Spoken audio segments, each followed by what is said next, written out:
এই দেখো শ্রীজি একা উপরে চলে এলো, সিঁড়ি দিয়ে একা একা চলে এলো, এই সিঁড়ি দিয়ে গুটি গুটি পায়ে।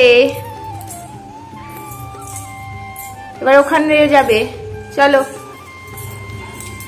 চলো চলো চলো চলো।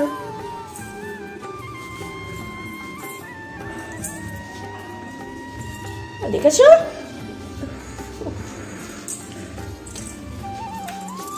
কেমন টপা করে তাড়াতাড়ি উঠছে, দেখ চুড়ি খুলে যাচ্ছে হাত থেকে। একটু হাতটা দিয়ে রাখছি, যদি পিছন দিকে পড়ে যায়, ভয় করছে তো। কেমন একা একা উঠে পড়লো মা তোমাদের উপরে, দেখো কাকে খুঁজতে এসছিস উপরে? বাবা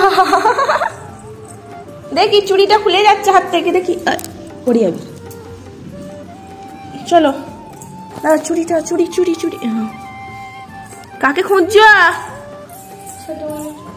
ছোটমণি নিচে তো,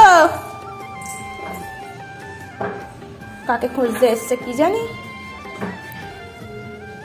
কই কে কে কাকে খুঁজছ? মাম্মা যা, মামনি তোকে ডাকছে। মামনি দিদি চলে গেল, যা। নামতে পারবে না, একা উঠতে পারবে, নামতে পারবে না। এসো আমি নামিয়ে দেবো, আমি নামিয়ে দেবো, এসো এসো এসো এসো। উড়ি বাবা, একা একা নামবে বলে পা বাড়াচ্ছে, নামতে দিইনি, কোলে করে নামাচ্ছি। ছোটবেলা থেকেই দেখে আসছি বাড়িতে সরস্বতী পুজো হয় আমাদের। সব বছর ঠাকুর নিয়ে আসা সম্ভব হয় না, তো যখন আনা হয় না তখন ঘট পুজোই করানো হয়। আমার বিয়ের পর হাজবেন্ড বলল, তোমাদের বাড়িতে যখন পুজো হয় একটা ছোট্ট সরস্বতী ঠাকুর নিয়ে যাওয়া হোক।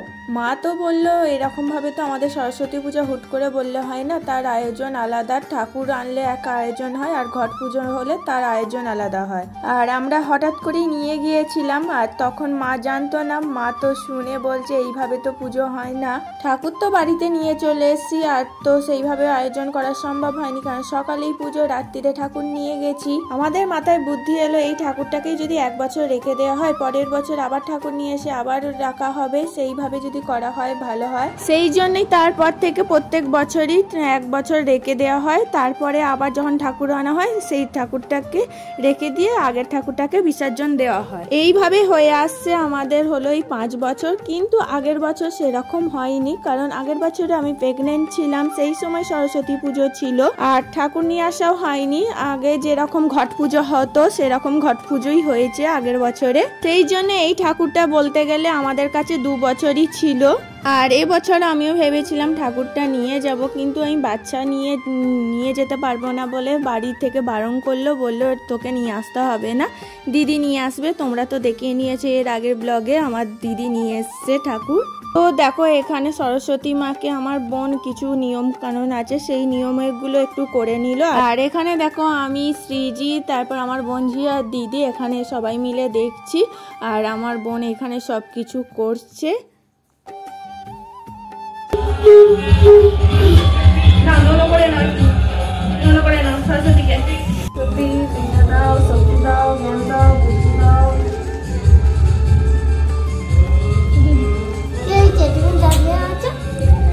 চলো সরস্বতী ডান্স আর দেখছে, এসো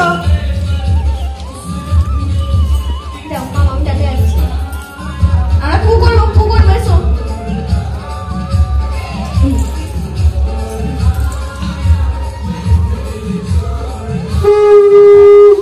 নমস্কার করেছিস? হ্যাঁ বলো না।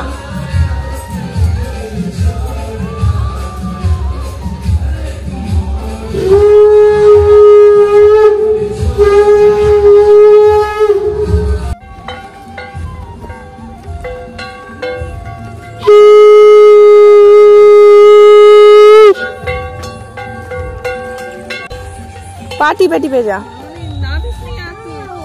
না, তোকে যেতে হবে না। 3 পাক ঘুরলি না, আগে উপরে ঘোর। বাঁ দিক থেকে মামনিয়া ঘর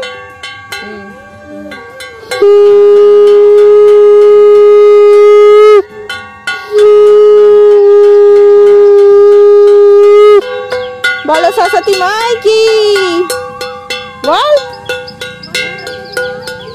জয় বল আর দুবার আবার বল দুবার হ্যাঁ বলো সরস্বতী মাই কি বলো সরস্বতী মাই কি আসছে বাচ্চা আবার হবে